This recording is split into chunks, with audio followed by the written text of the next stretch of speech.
नमस्कार, ओम साई राम। साई समर्थ शक्ति चैनल में सभी साई भक्तों का स्वागत है। आज के वीडियो में हम बाबा का भक्त काशीराम और बाबा ने उसको चोरों से कैसे बचाया यह देखेंगे।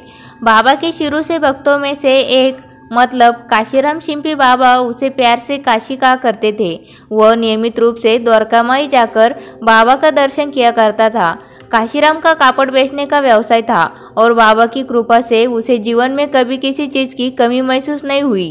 काशीराम बाबा के लिए कपनी और टोपियाँ सिलता था और बाबा के सामने अपने कमाई में मिले पैसों का थैला रखकर वह बाबा को पैसे लेने को कहता था और बाकी के पैसों से अपना घर चलाता था। यही उसका जीवन क्रम था। इतना ही नहीं, बाबा की चिलिम में तंबाकू भरने और धुनी में लकड़े डालने का काम काशी और अप्पा दोनों मिलकर किया करते थे। काशीराम कपड़े बेचने के लिए पास के गांव में जाता था और जाने से पहले वह हमेशा बाबा की अनुमति लेता था। एक दिन वह बाबा की अनुमति लेने के लिए आया और जानकीदास बुआ पास में ही बैठे थे। बुआ ने काशीराम से कहा, क्या तुम चिट्ठियों को रोजाना चीनी शक्कर डालते हो या नहीं? काशी ने कहा, हाँ डालता हूँ। उसी क्षण बाबा गुस्से में उठे और बोले, काशी पैसा छोड़ और शक्कर पकड़। काशी ने कहा, हाँ बाबा। उस समय बाबा ने कहा, ऊपर से हाँ बोल रहा है। एक बात याद रख काशी, शक्कर जान पे आएगी। परंतु बाबा की यह बात वहां उपस्थित मालसापति जानकीदास बुआ, अप्पा और काशीराम किसी को समझ में नहीं आई। फिर कुछ समय बाद बाबा शांत हुए और काशीराम को अनुमति दे दी। और जब काशी नाउर गांव के बाजार से वापस आते समय चोरों की टोली ने उसे जंगल में पकड़ लिया।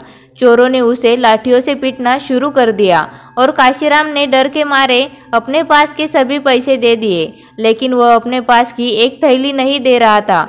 चोरों ने सोचा कि इस थैली में कुछ मूल्यवान वस्तुएं होगी, इसलिए यह हमें नहीं दे रहा।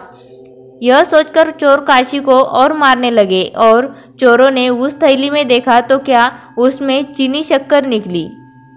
यह सब प्रकार जब बाबा धुनी के पास बैठे थे, उन्होंने धुनी में देखा और उसी समय बाबा उठे और गुस्से में छड़ी लेकर दीवार के उस खंभे में मारने लगे जहां चिटिया चल रही थी और कहने लगे कि मेरे काशी को छोड़ दो, उसने क्या बिगाड़ा है तुम्हारा। उसी समय काशी के शरीर में अचानक ताकत आ गई और उस ताकत के कारण उसने चोरों को भगा दिया और किसी तरह वह सीढ़ी आया और आते ही सर्वप्रथम बाबा से मिलने द्वारकामाई गया।